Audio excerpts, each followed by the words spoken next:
우리 다 찬양하시면서 하나님 앞에 예배 자리로 나아가도록 하겠습니다.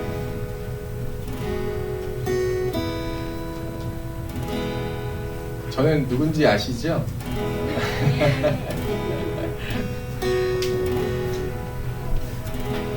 제가 이렇게 기타를 치면서 이렇게 찬양을 인도해보기는 정말 오랜만이어가지고 어제 이제 처음으로 기타를 꺼내가지고 해봤거든요. 근데 하다가 한 30분 치다가 울면서 마쳤습니다. 은혜를 받아서 울었다기보다는 손가락이 너무 아픈 거예요. 그래가지고 지금도 굉장히 걱정이 많이 되는데 중간중간 아마 틀릴 겁니다. 그러니까 틀릴 거니까 이렇게 확실히 틀릴 거니까요. 네, 이해하시고 그럼에도 은혜로 같이 찬양해 주셨으면 좋겠습니다. 같이 찬양하시겠습니다. 나의 맘 받으소서. 오셔서 주님의 처소 삼으소서. 나의 전부이신 주여 내 맘을 받아주소서. 나의 맘 받으소서. 오셔서 주님의 처소 삼으소서. 나의 전부이신 주여 내 맘을 받아주소서. 오 나의 맘을, 오 나의 맘을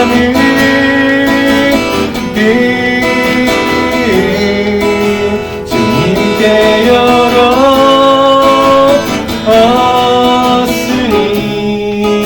주여 내게 오셔서 내 맘에 거하여 주옵소서.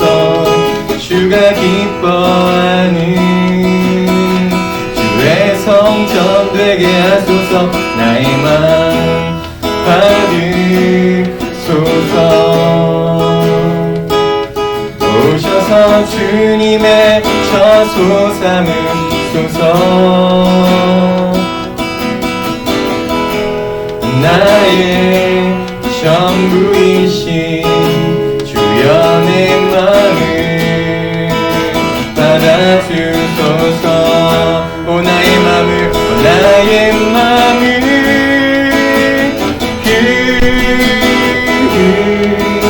주님께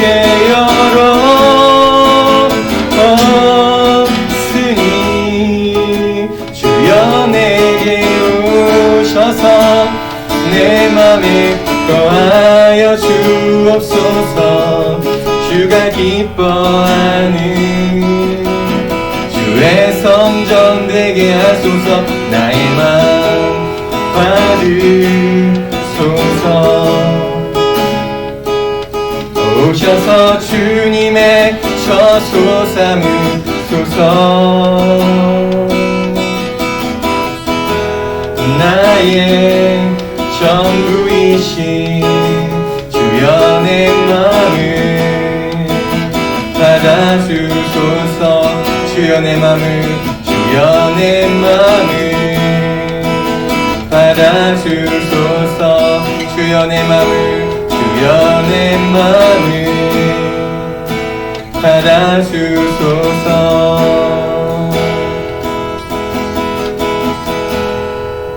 주님 당신은 내 삶 구석구석까지 감찰하시며 나를 응원하시는 분. 내 길을 밝혀서 영원한 생명의 길로 인도하시며 나를 격려하시는 분. 오 주님 당신은, 주님 당신은 내 삶 구석구석까지 감찰하시며 나를 응원하시는 분. 내 길을 밝혀서 영원한 생명의 길로 인도하시며 나를 격려하시는 분, 크고 작은 갈등을 겪곤 하지만 항상 결국 당신을 선택합니다. 크고 작은 갈등을 겪곤 하지만 항상 결국 당신을 선택합니다. 나의 유일한 고백의 대상은 오직 아름다운 당신뿐입니다. 나의 유일한 고백의 대상은 오직 아름다운 당신뿐입니다. 나의 예배를 받으소서, 홀로 영광을 받으소서. 주여, 나의 주여. 우리 다시 한번 찬양합니다. 오 주님, 당신은 내 삶 구석구석까지 감찰하시며 나를 응원하시는 분, 내 길을 밝혀서 영원한 생명의 길로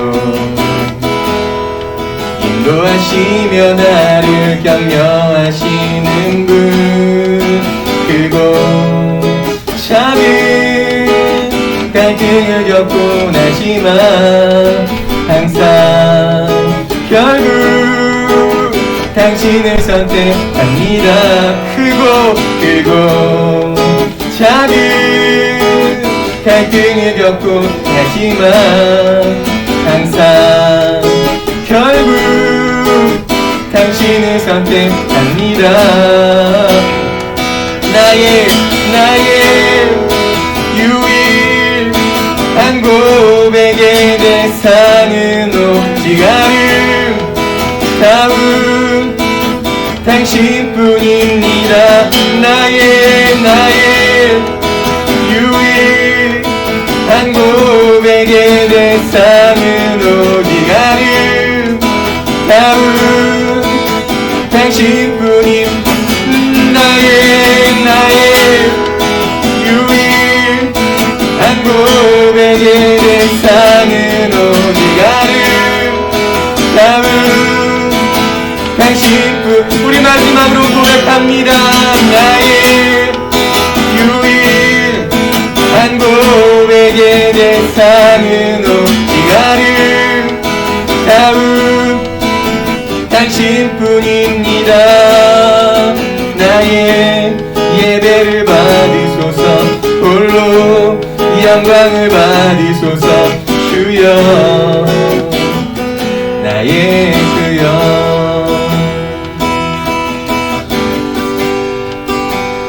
온 땅에 주님 찬양하며 나갑니다. 온 땅에 주인 되신 주님이 내 이름 아시며 상한 맘 돌보네. 어둠을 밝히시는 새벽별, 방황하는 내 맘 주의 길 비추네. 나로 인함이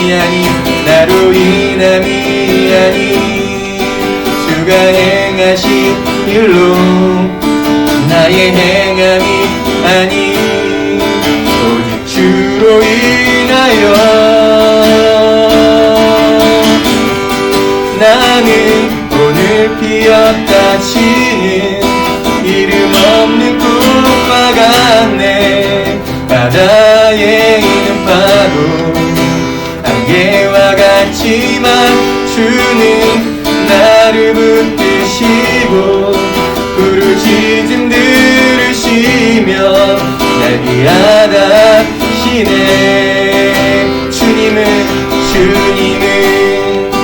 나의 죄를 보시고 사랑의 눈으로 일으키시네. 바다를 잠잠하게 하시듯 내 영혼의 폭풍 고요케 하시네. 나로 인함이 아닌 나로 인함이 아닌 주가 행하신 일로 나의 행함이 아닌 오직 주로 인하여 나는 오늘 피었다 치는 이름 없는 꽃과 같네. 바다에 있는 파도 안개와 같지만 주는 나를 붙드시고 부르짖음 들으시며 날개 하나시네. 나는 오늘 피었다 치는 이름 없는 꽃과 같네. 바다에 있는 파도 안개와 같지만 주는 나를 붙드시고 부르짖음 들으시며 날개 하나시네. 나는 오늘 피었다 치는 이름 없는 꽃과 같네. 바다에 있는 파도 안개와 같지만 주는 나를 붙드시고 부르짖음 들으시며 날개 하나시네. 나는 오늘 피었다 치는 이름 없는 꽃과 같네. 바다에 있는 파도 안개와 같지만 주는 나를 붙드시고 부르짖음 들으시며 날개 하나시네. 아멘. 이 시간 우리 함께 오늘 예배를 위해서 우리가 기도하며 나아가길 원합니다. 오늘도 우리의 부르짖음을 들으시고 정말 풀한 포기와 같이 우리는 연약한 자들이지만 그럼에도 우리의 부르짖음을 잊지 않으시고 우리의 기도에 귀 기울이시는 그 하나님 앞에 나오는 그 모든 자들을 만나주시겠다고 약속하신 그 하나님 우리가 신뢰하면서 오늘 우리가 하나님을 깊이 만나고 예배 가운데 하나님의 임재를 충만하게 경험하는 시간 될 수 있도록 우리에게 함께 공동으로 기도하며 나아갑니다.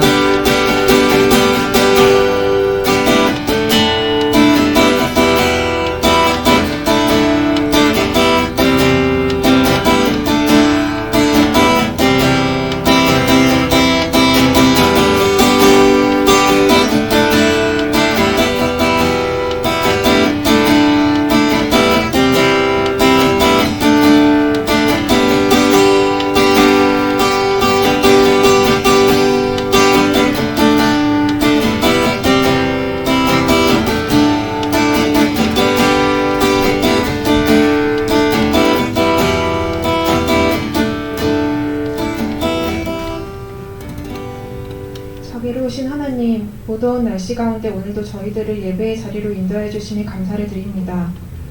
주님, 지난 한 주 동안 살아오면서 저희는 주님의 뜻을 따르지 않고 우리의 생각과 판단대로 살아왔음을 고백합니다. 어리석고 연약한 우리 삶의 허물들을 이 시간 고백하오니 저희들을 긍휼히 여겨주시고 우리의 죄를 정결케 하여 주십시오.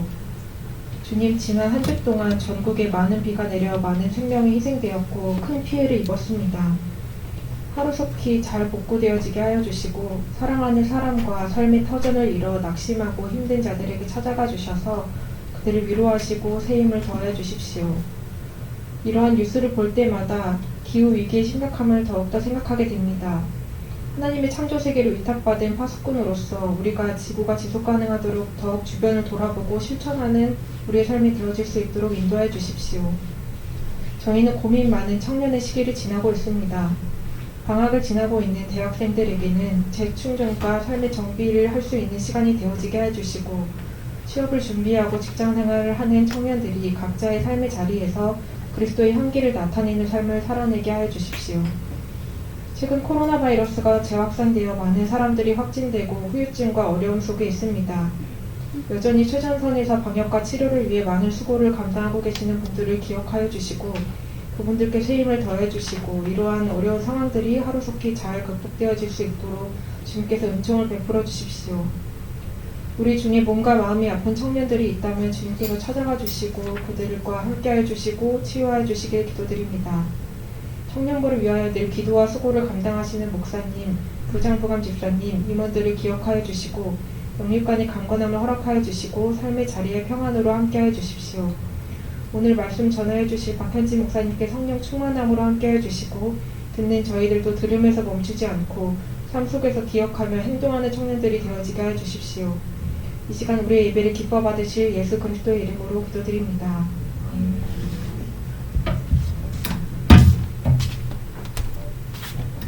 저희 바로 헌금송 듣고 박현지 목사님의 성령 말씀 듣겠습니다.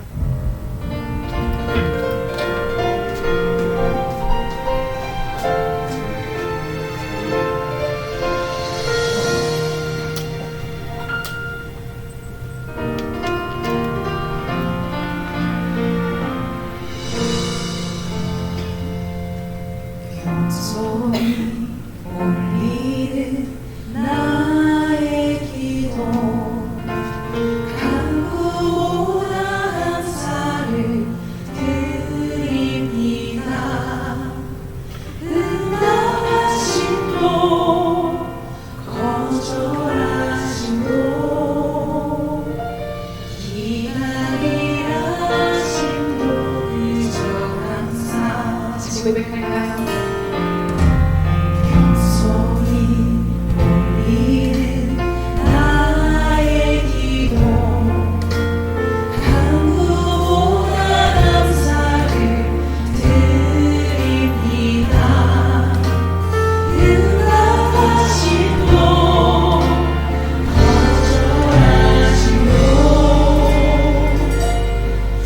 기다리라 신도 그저 항상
반갑습니다.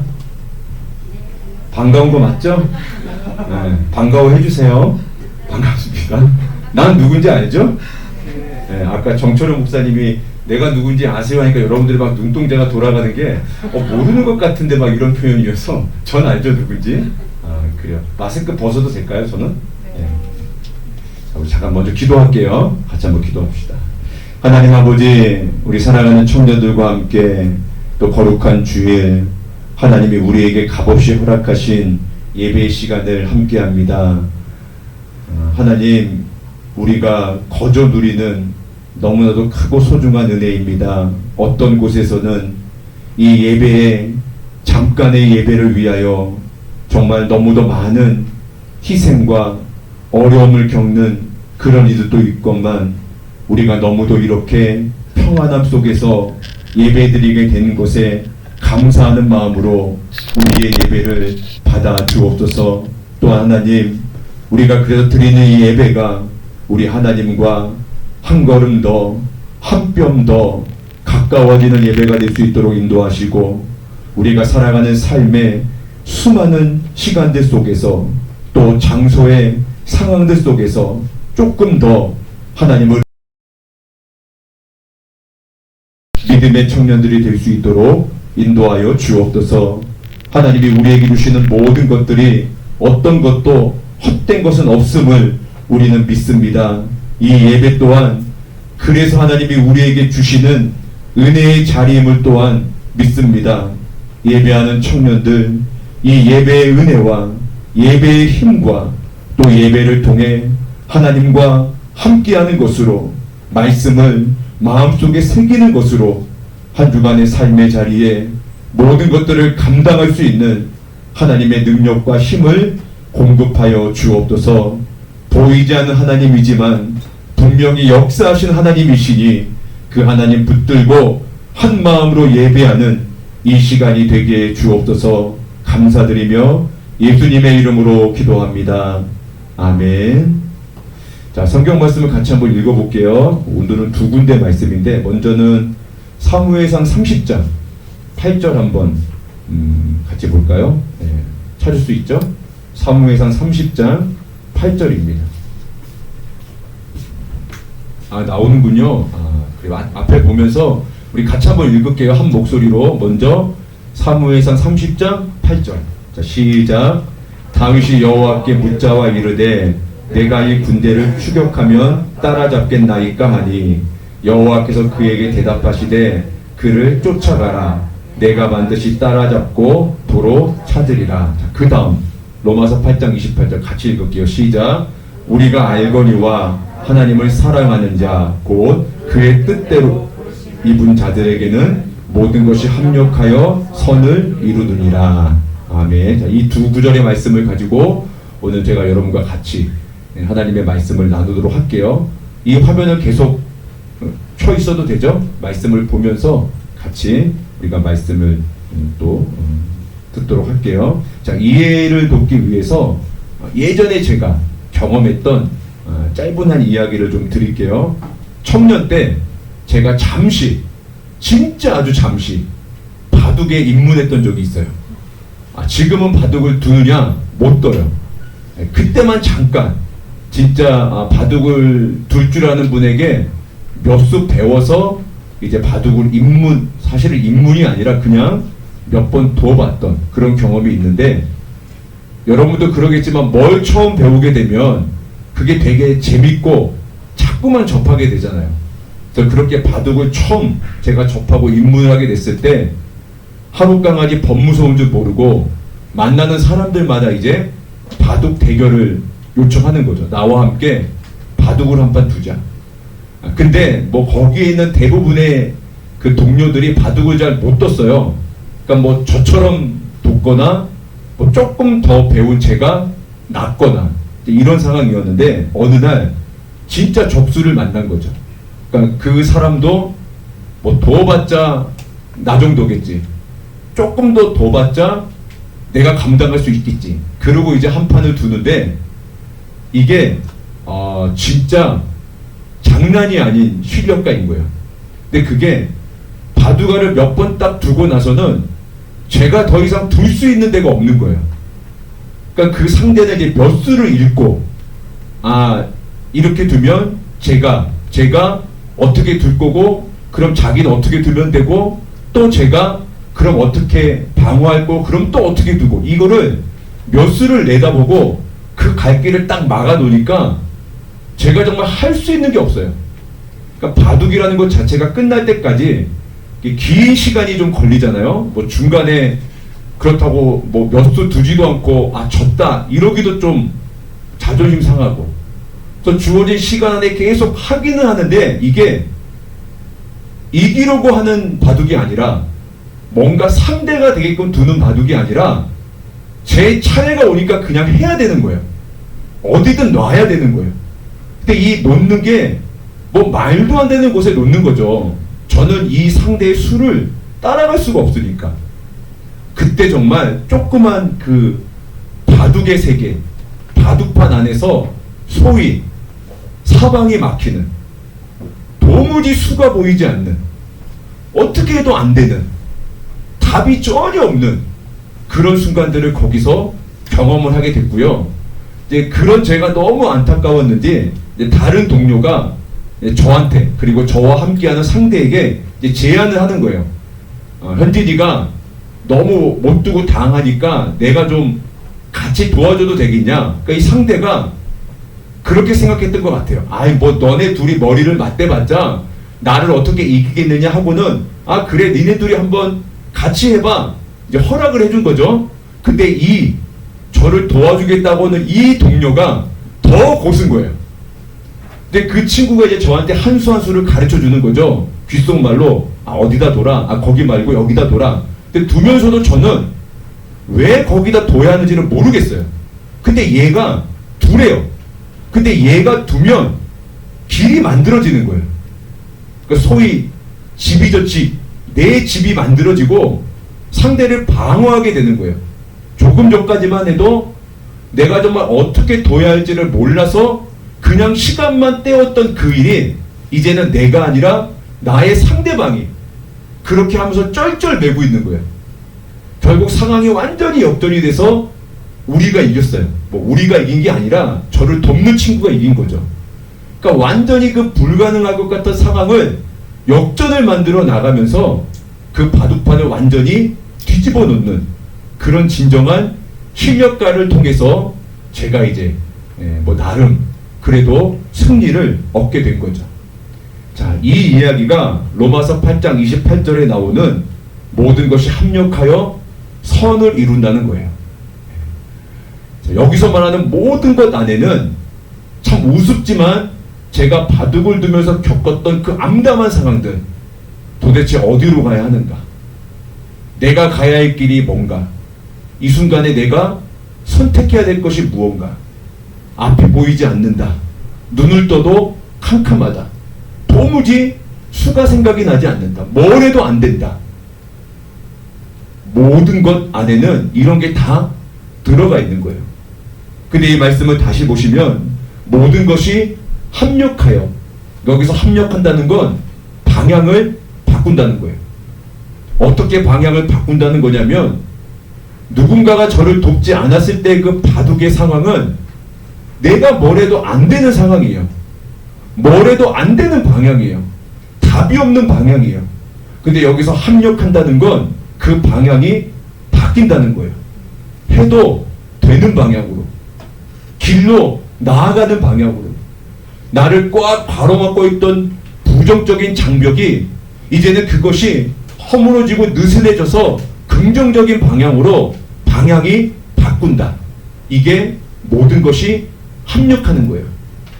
그리고 나타나는 선, 이것은 정말 내가 사방을 우겨쌈을 당하고 갈 길이 전혀 없을 때는 나에게 느껴지지 않았던, 단 한 순간도 생각나지 않고 꿈꿀 수 없었던 그런 어떤 긍정적인 결과, 그게 바로 선이라는 단어로 표현이 된 거예요. 자, 그래서 모든 것이 합력하여 선을 이룬다, 이 의미를 종합적으로 살펴보면 어떤 방법도 소용이 없고 아무리 노력해도 안 되고 내 능력을 완전히 벗어난 것이고 답이 없어 보이는 그것이 이제까지 하는 완전히 다른 방향으로 우회하고 선회하면서 결국에는 내가 원하는, 아니 내가 꿈꾸지 못했고 생각하지도 못했던 그런 어떤 긍정적인 결과로 나를 인도해 나간다는 말씀, 그게 바로 모든 것이 합력하여 선을 이룬다라는 거예요. 자, 이렇게 들어보면 이거는 우리가 할 수 있는 영역이 아닌 거예요. 정말 이건 우리가 할 수 있는 영역이 아니에요. 그래서 우리가 가진 성경에서는 하나님이 라는 주어가 사실은 나타나 있지 않은데 원어 성경을 보면 하나님이 이렇게 정확하게 나타나 있어요. 우리가 알거니와 하나님을 사랑하는 자 곧 그의 뜻대로 부르시고 입은 자들에게는 하나님이 이렇게 주어가 나타나요. 하나님이 모든 것을 합력하여 선을 이루십니다. 이렇게 되어 있는 게 우리가 읽어본 로마서 8장 28절의 말씀이에요. 하나님이 왜 이 말씀을 성경에 기록해 놓으셨을까? 그냥 자기 자랑하려고, 나는 이런 하나님이야, 이거 뽐내려고 기록해 놓으셨을까? 그게 아니라는 걸 이 앞에 나오는 말씀, 다시 로마서 8장 28절을 보시면 하나님을 사랑하는 자 곧 그의 뜻대로 부르심을 입은 자들에게는, 이렇게 붙인 이유가 뭐냐면 그런 자들에게는 이런 역사를 나타내시겠다는 거예요. 그러니까 모든 것을 합력하여 선하게 이루시는 건 하나님만이 할 수 있는 위대한 그분의 속성인데, 하나님은 그것 자랑하려고 이 말씀을 기록해 놓은 게 아니라 어떤 자들에게 이 은혜를 주시기 위해 이 말씀을 기록해 놓은 거예요. 자, 그래서 그 은혜를 누릴 수 있는 자들, 다시 말해 하나님을 사랑하는 자 곧 그의 뜻대로 부르심을 입은 자들, 이들이 바로 이런 은혜를 누리는 사람들인데, 자, 이 말씀을 조금 더 이제 쪼개서 한번 살펴볼게요. 자, 그의 뜻대로 부르심을 입은 자들, 이게 누구냐면 하나님을 사랑하는 자예요. 그래서 중간에 곧이라는 단어로 표현이 되어 있잖아요. 그러니까 하나님을 사랑하는 자, 그들은 곧 누구냐면 그의 뜻대로 부르심을 입은 자들이자. 그럼 그의 뜻대로 부르심을 입었다는 게 뭔가? 그의 뜻을 따르는 자들이다. 그의 뜻에 순응하는 자들이다. 하나님이 기뻐하시는 일에 보조를 맞추는 자들이다. 이걸 말하는 거예요. 그렇게 하나님의 뜻에 보조를 맞추고 하나님의 뜻을 내가 순응하고 받아들이고 따라가는 사람에게 하나님은 우리로서는 도무지 할 수 없는 모든 것이 합력하여 선을 이루는 역사를 나타내신다라는 거예요. 자, 이걸 경험한 인물이 사무엘상 30장에 나오는 다윗이라는 인물이에요. 그리고 우리가 사무엘상 30장 8절만 지금 읽어봤지만 사실 30장 전체를 다 알아야 다윗이 실제로 이렇게 하나님 앞에 서 있었고 그로 인해 이런 역사를 경험했구나, 이게 분명해지는데, 일단 우리는 30장 8절만 읽었으니까 전반적인 사건을 제가 좀 설명을 해드리도록 할게요. 다윗과 군대가 전쟁에 참여하게 돼요. 사실 전쟁을 하러 갔는데 전쟁은 하지 않아요.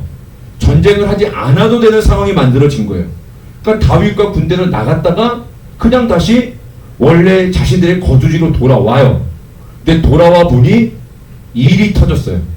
어떤 일이 생겼냐면 이 다윗의 가족, 다윗의 아내, 그리고 같이 싸우러 나갔던 그 군인들의 모든 가족들이 아말렉이라는 족속에 다 붙잡혀간 거예요. 그리고는 사람만 붙잡아간 게 아니라 온 그 다윗의 거주지를 다 불태워버린 거예요. 아무 생각 없이 군대에 나갔다가 당연히 잘 있으리라 생각하고 돌아왔는데 거주지는 쑥대밭이 된 거예요. 이 상황이 바로 다윗이 정말 어떻게 해야 될지를 모르는 상황, 답이 보이지 않는 상황, 어디로 가야 할지, 무엇을 선택해야 할지 정말 깜깜하고 암담한 현실을 다윗이 만나게 된 거죠. 자, 그건 우리도 그럴 수 있죠. 우리도 정말 전혀 예상하지 못했던 순간에, 전혀 예상하지 못했던 상황에서 이런 정말 내 앞이 캄캄해지고 도대체 어디로 가야 하는지 길을 찾을 수 없고 보이지 않고 내가 선택하는 게 다 무의미해 보이고 그 선택을 하려고 하는 것 자체가 정말 아무 의미 없어 보이고, 다윗과 그 군대가 겪었던 상황들을 우리도 얼마든지 겪을 수 있다는 것이죠. 지금이 꼭 아니라 하더라도 우리가 인생을 살아가다 보면 이런 경험들을 꼭 하게 되죠. 자, 그때 중요한 게 다윗의 반응이었어요. 다윗이 어떤 반응을 보였는지를 보여주는 게 사무엘상 30장 8절이에요.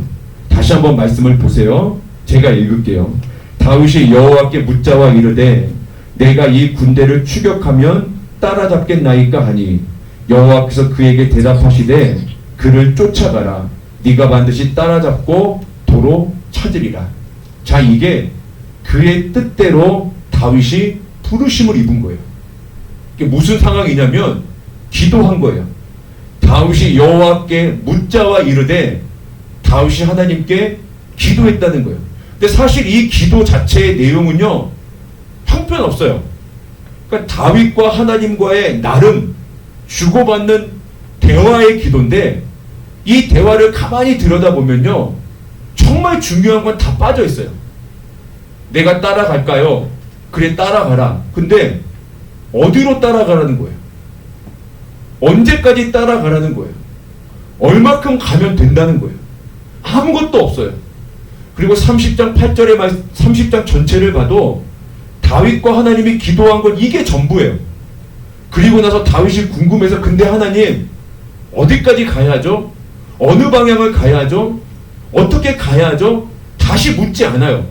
그런 기도 나오지 않아요. 이게 전부예요. 근데 30장 전체를 보면 하나님이 정말 놀랍게 역사에 나가요. 정말 모든 것이 합력하여 선을 이루게끔 하셔요. 그럼 이 기도가 도대체 어떤 의미가 있는 기도길래? 보면 정말 중요한 내용은 하나도 없는데 하나님도 정작 중요한 건 아무것도 얘기하지 않은 이 기도가, 아니 도대체 어떤 기도길래 다윗이 하나님 앞에서 합력하여 선을 이루는 그 역사를 경험하게 되는가? 하나님이 중요하게 여겼던 건 하나님 앞에 기도한다는 것 자체였어요. 그게 무슨 의미냐면 이 순간에 문제를 해결할 수 있는 건 하나님뿐이고 이 모든 상황을 다 꿰뚫고 있는 건 하나님 한 분이시고, 그러니 다윗이 하나님 앞에 기도한다는 것 자체는 하나님께 도움을 구하는 거예요. 하나님께 엎드려서 하나님의 간절한 그 도움의 은혜를 구하는 자세, 이게 다윗이 보여준 기도의 자세였어요. 하나님이 그걸 마음에 들어 하신 거예요. 그게 하나님에게는 그의 뜻대로 부르심을 입은 거예요. 이게 형편없는 기도의 내용이지만 다윗은 하나님께 하나님의 뜻에 부응을 하는 거예요. 하나님을 원하는 거예요. 그리고 하나님이 기대했던 것도 이 모습이었고, 그러니 이 기도에서 어떤 내용이 주고받았느냐, 이건 하나님에게 중요하지 않아요. 아니 다윗아, 너 무식하냐? 쫓아가려면 어디로 가야 하는지 나한테 물어야 되지 않아. 무엇을 구체적으로 해야 하는지 나에게 물어야 되는 거 아니야. 왜 그런 것도 없이 이렇게 기도해? 너의 기도가 이렇게 형편없어? 하나님이 이렇게 생각하는 게 아니라 그냥 엎드려 하나님을 찾는 것 자체가 하나님의 뜻에 부르심을 받는 것이고 하나님이 원하시는 다윗의 순응하는 자세였어요.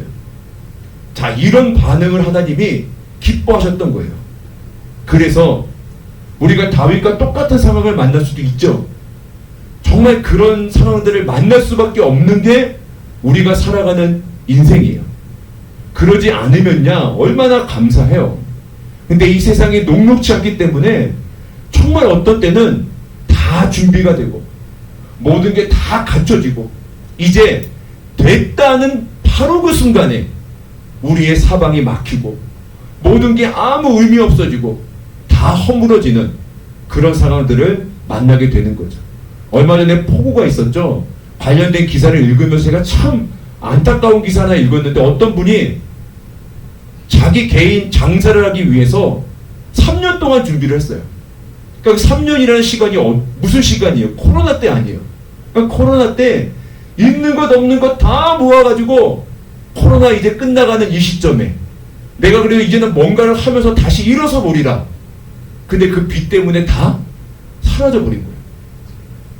3년 동안에 정말 있는 것 없는 것 다 모아놓고 열심히 땀 흘려서 이제 코로나가 끝나가니 나는 다시 시작한다 했는데 불현듯 내린 비 앞에서 모든 게 다 사라져버린 거예요.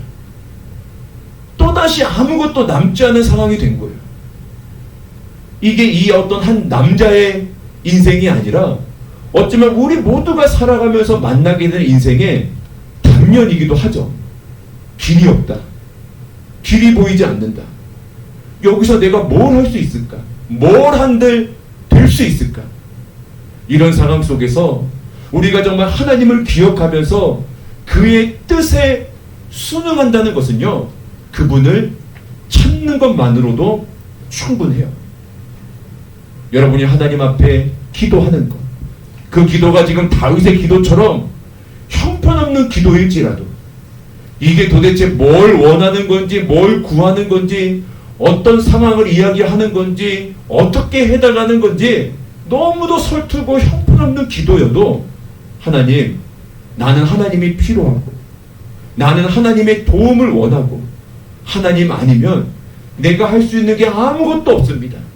그 마음 하나로 하나님께 그저 엎드리는 것 자체가 하나님께 순응하는 것이고요. 그런 상황 속에서 그래도 하나님 기억하면서 예배 드리는 게 여러분이 하나님의 뜻에 순응하는 거고요.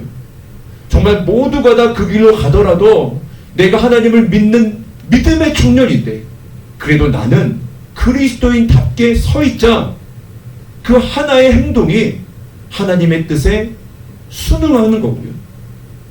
여러분이 기억한 하나님, 그분을 어떻게든 다시 마음에 새겨 놓으면서 그 하나님이 나에게도 이렇게 역사하시리라 그 믿음을 가져보는 것, 그게 바로 여러분이 하나님 앞에 그 순간에 순응하는 거예요. 그리고 하나님은 그걸 원하셔요.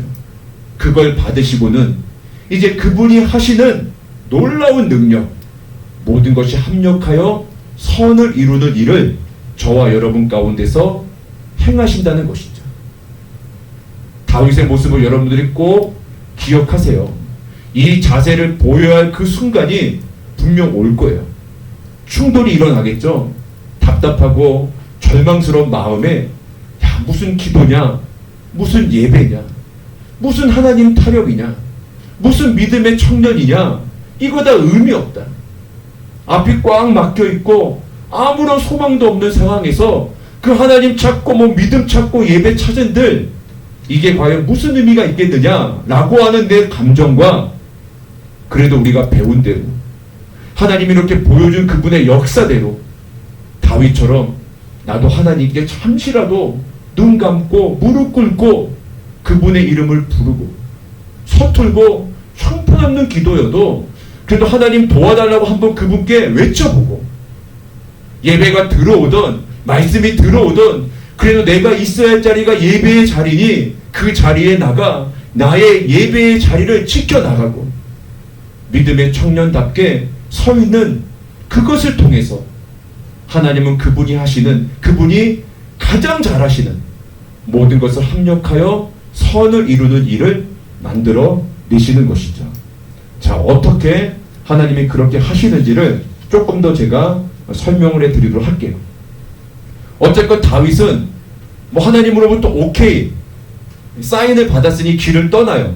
진짜 어디로 갈지 모르고 군대를 데리고 그냥 길을 떠나요. 근데 길을 떠나다가 우연히 애굽 사람 하나를 만나게 돼요. 자, 이 애굽 사람이 이 모든 상황의 문제를 푸는 열쇠예요. 이 애굽 사람이 누구냐면 방금 말씀드리기를 아말렉 사람들이 다윗과 군대가 없는 틈을 타서 그 지역에 와서 다 불태우고 가족들을 잡아갔다 그랬잖아요. 그때 그 아말렉 사람들과 함께 있던 인물이 바로 이 애굽 사람인 거예요. 그러니까 이 애굽 사람은 그 아말렉 사람들이 다윗과 백성들의 가족을 데리고 어디로 갔는지를 알고 있는 사람이에요. 근데 이 사람이 흥미롭게도 버림을 받았어요.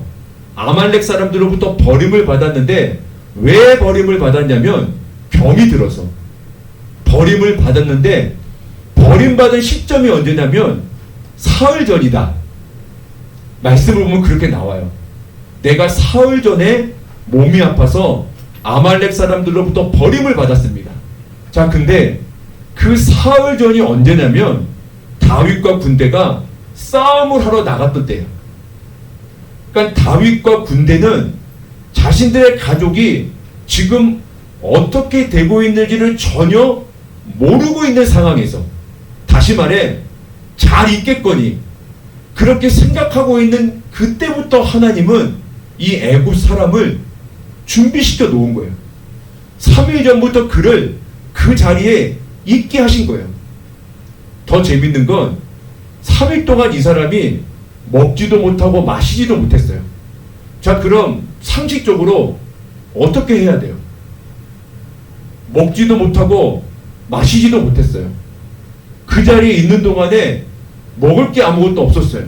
그러면 먹을 걸 찾아가야지.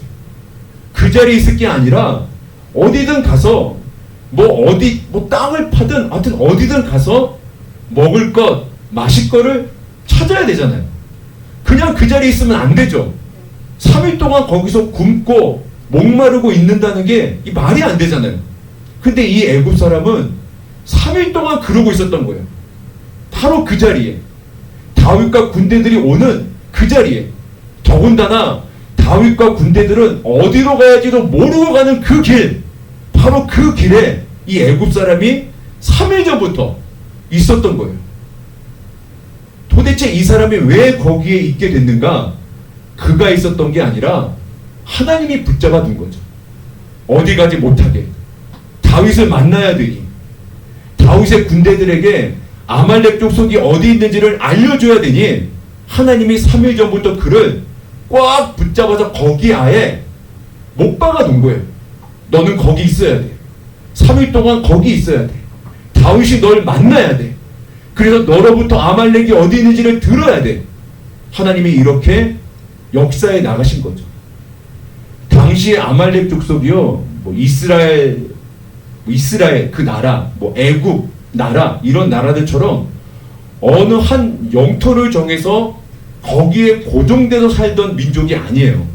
그러니까 이 민족은 그 광야 전체에, 그 이스라엘 지역 광야 전체에 아주 널브러져서 퍼져서 살던 민족이에요. 그러니까 어느 나라를, 영토를 제한적으로 갖고 있는 민족이 아니기 때문에 그들을 찾아간다는 것 자체가 불가능해요. 어디 정착된 민족이 아니기 때문에 어제까지는 거기 정착된 줄 알고 갔는데 거기 없을 수도 있고, 누군가가 동쪽으로 가면 있다 해서 동쪽으로 갔더니 그 사람들은 또 떠돌아 서쪽으로도 갈 수 있는 민족이에요. 그런 민족을 다윗이 찾아 나선 거예요. 근데 이 애굽 사람을 만나지 못했다면 그 널브러져 있는 민족을 어디 가서 찾아요? 하나님은 이 애굽 사람을 통해서 다윗으로 하여금 그들을 어디 가면 만날 수 있는지를 정확히 전달을 받게 되고, 다윗과 군대가 그 장소에 가서, 바로 그곳에 가서 아말렉을 물리치고 가족들을 모두 정말 누구 하나도 다치는 것 없이 고스란히 다 다시 자신들의 거주지로 데려오게 돼요. 하나님이 이렇게 모든 상황과 모든 시간과 모든 사람들, 모든 환경을 다 합력시키셔서 하나님의 놀라운 선을 만들어 내셨던 것이죠. 그리고 이건 하나님이 이렇게 했단다라고 하는 아주 오래전, 그리고 우리와는 너무도 멀리 떨어져 있던 다윗, 그 이스라엘, 그 나라에게만 해당되는 그때의 과거 이야기가 아니라 지금도 그렇게 하시겠다는, 그래서 우리에게 주신 말씀이 로마서 8장 28절이죠. 하나님의 뜻에 순응하고 정말 그분을 원하면서 기도하고 예배하고 믿음의 청년으로 서 있을 때 하나님은 내 능력을 벗어나 있는 모든 것을 합력하여 다 선을 이루어 주신다라는 것을 저와 여러분에게 약속을 해주신 거예요. 여러분, 하나님을 믿는다는 건 확률의 게임이 아니에요. 저와 여러분이 지금 어떤 될 만한 그 가능성이 조금 있어 보여서 하나님 믿고 그러자는 게 아니에요. 하나님 믿는다는 건 당첨되기보다 당첨되지 않을 확률이 더 큰 복권 사는 그 정도가 아니에요. 왜냐하면 이게 사람의 일이면, 하나님을 믿는 게 전적으로 사람의 일이면 그건 진짜 우리가 확률을 따지고 어디 가면 당첨될 수 있을까 그거 쫓고 이게 맞아요.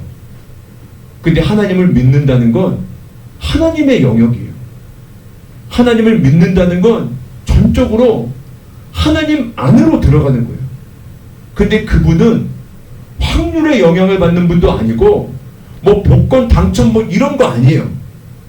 그분은 우리에게 약속하신 대로, 말씀에 기록된 대로, 여러분이 기억을 하건 못하건 성경을 통해 여러분이 듣게 된 대로 그렇게 역사하시는 확실하고도 분명한 분이 바로 하나님이세요.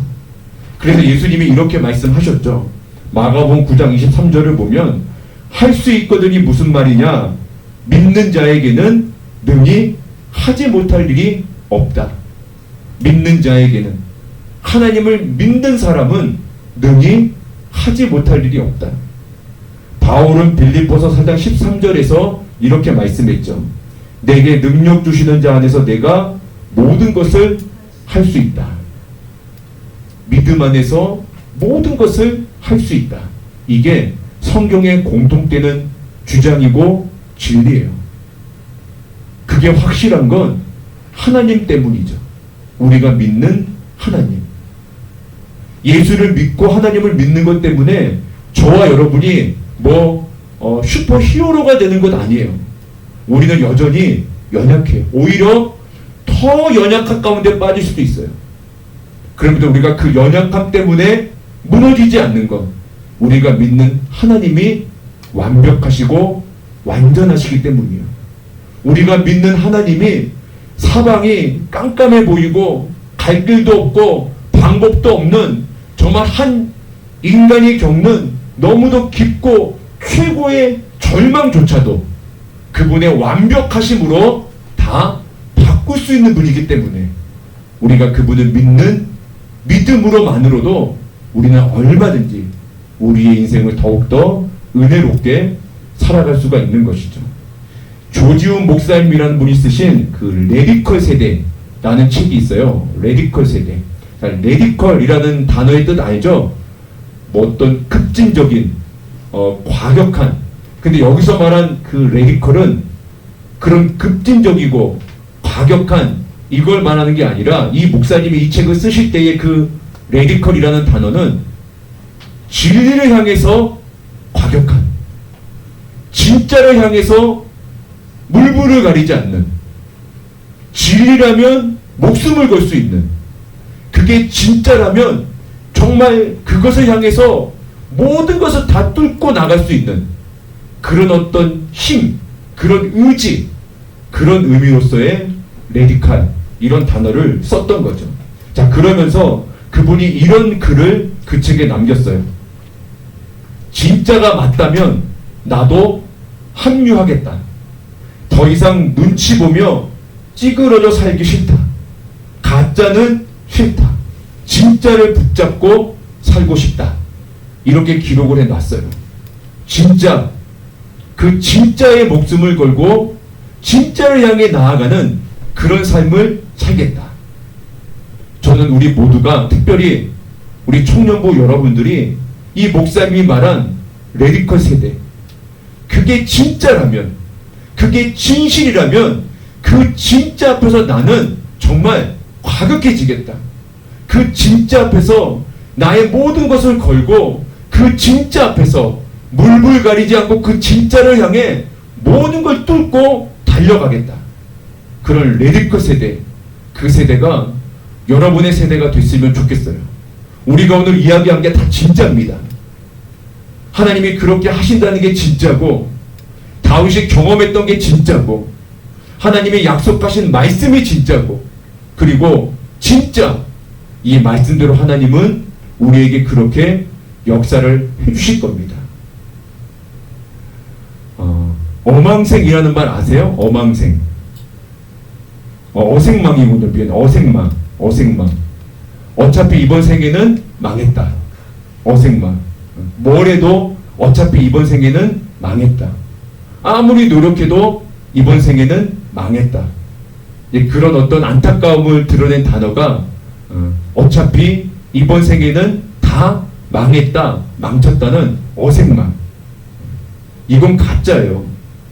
만약에 그게 진짜라면 하나님은 진작에 우리로부터 손을 떼고 그분의 길을 따로 그분만의 길을 걸어갔지, 계속 이렇게 우리와 연결되고 싶어 하시고 우리에게 말씀하시고 우리를 책임지시려고 하고 우리 가운데 존재하시고 이런 노력들 하지 않으셨을 거예요.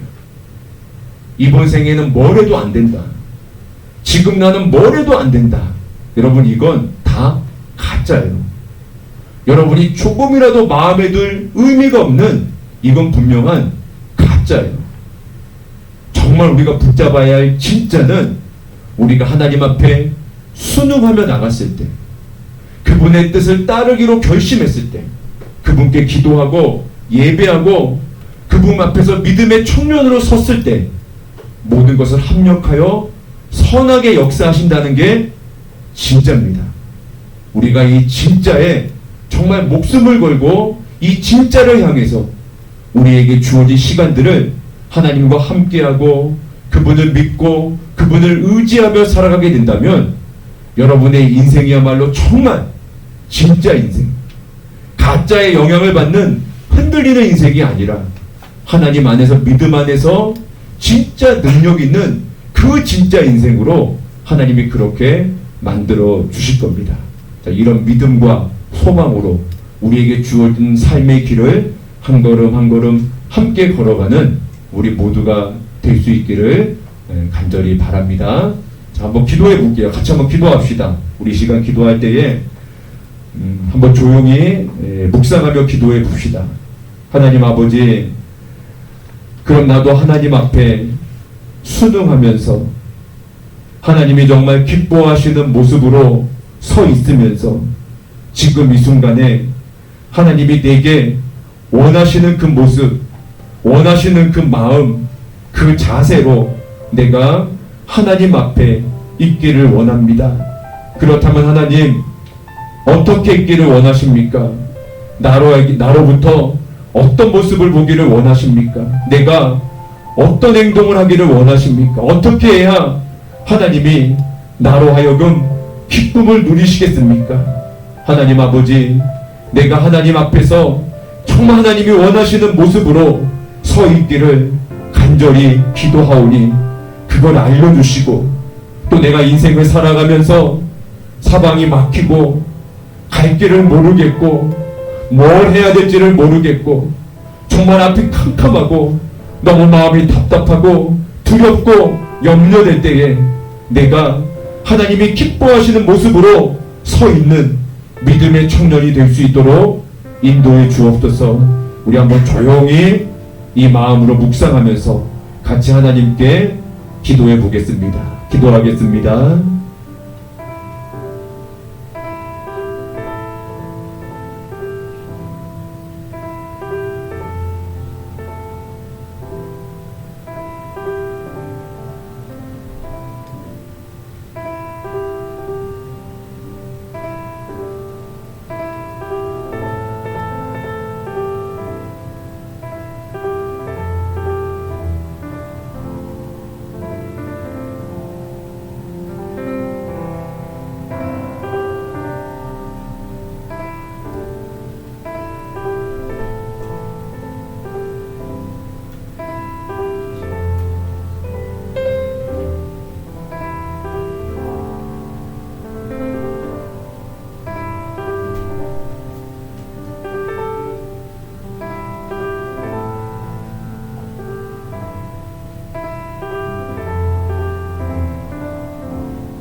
하나님 아버지, 우리가 완벽하지 않다는 것 우리도 너무 잘 압니다. 그래서 하나님을 믿지만 그럼에도 정말 그 믿음에 걸맞지 않는 모습들로 하나님 앞에 비추어지고 있다는 것도 너무나 잘 압니다. 근데 하나님이 우리에게 원하시는 건 완벽함이 아니라, 완전함이 아니라 우리의 부족함을 하나님이 아시고 우리의 연약함도 아시기에 그저 인생을 살아가며 내가 할 수 있는 것이 없을 때, 나의 방법이 통하지 않을 때, 내가 무엇을 결정해야 될지를 모르겠을 때, 모든 사람들이 나를 떠날 때, 나 혼자 남게 됐을 때, 앞이 캄캄할 때, 그때에 하나님 찾고 하나님 이름 부르고 하나님께 기도하고 예배하고 믿음의 청년으로서 하나님 앞에 하나님이 기뻐하시는 모습으로 서 있는 것, 그걸 하나님은 너무도 원하심을 우리가 이 시간 깨달아 알게 됐습니다. 그래서 하나님, 이제 내가 그런 상황을 만나게 됐을 때, 다윗 같은 상황을 만나게 됐을 때, 아버지 하나님 앞에 순응하면서 하나님이 기뻐하시는 모습을 보여드리면서 하나님이 나에게 약속하신 모든 것이 합력하여 선하게 되는 그 은혜를 누리는 믿음의 청년이 될 수 있도록 인도하여 주옵소서. 아버지 하나님, 하나님은 우리에게 진짜입니다. 하나님의 약속은 우리에게 진짜입니다. 그리고 하나님이 해주시고자 하는 모든 것들은 우리에게 정녕 진짜입니다. 하나님, 가짜가 넘쳐나는 이 세상 속에서 이 진짜마저 우리가 흔들리지 않도록 우리의 마음을 붙들어 주옵소서. 세상 사람들이 모두 그것이 가짜라고 하여도 우리에게 진짜가 되는 예수님 말씀 믿음 붙들고 한 걸음 한 걸음 걸어가는 우리 청년들이 되게 해 주옵소서. 이번 한 주간 또 하나님이 주셔서 우리가 살아가게 됩니다. 많은 시간들 속에서, 많은 사람들 속에서, 다양한 환경들 속에서 믿음 가지고 믿음의 청년답게 하나님이 원하시는 모습으로 살아갈 수 있도록 도와주옵소서. 때로 나 자신이 부끄럽게 여겨지고 형편없게 여겨져도 그럼에도 하나님은 나의 기도와 나의 예배와 믿음의 모습을 너무나도 보고 싶어 하시니 그 모습 만들어 나가면서 살아갈 수 있도록 인도해 주옵소서.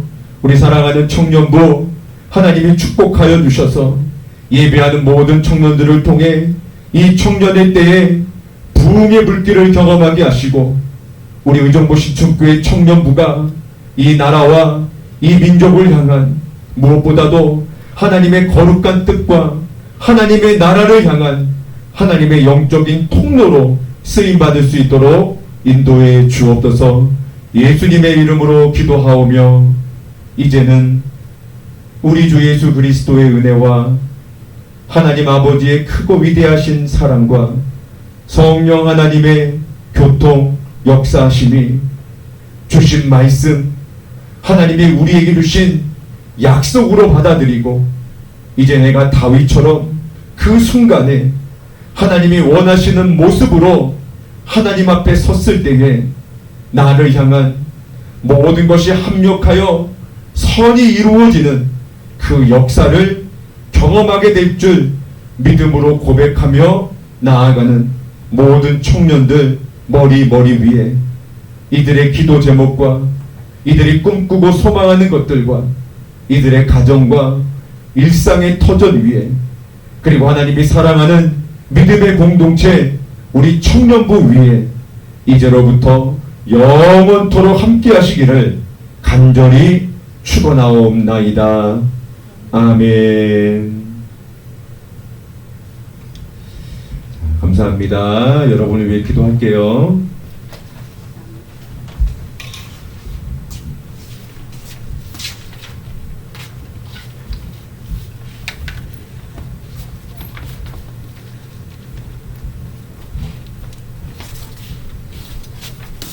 네, 저희 간단하게 광고하고 오늘 소그룹 모임 진행할게요. 일단은 월요일부터 저희 19일 금요일까지 온 가족 기도회가 있어요. 그래서 참여 많이 해주시고 여기 뒤쪽에 보면은 여기 기도 카드가 있거든요. 그래서 필요하신 분들은 가져가시면 될 것 같아요. 그리고 다음 주 21일 주일은 저희 본당에서 이제 청년부 헌신 예배로 드려지니까 청년부로 오시지 말고 본당으로 와주시면 돼요.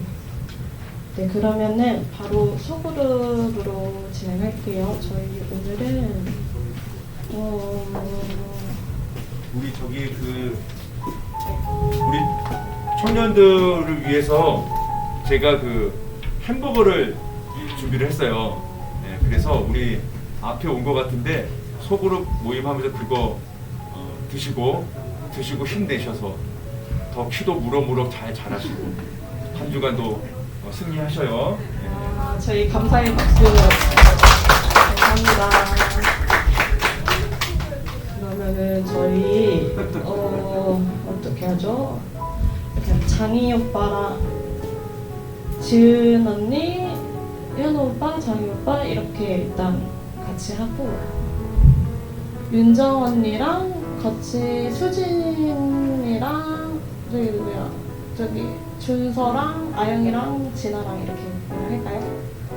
경은이는 이쪽으로 와주세요. 네, 그럼 저희 진행하도록 할게요.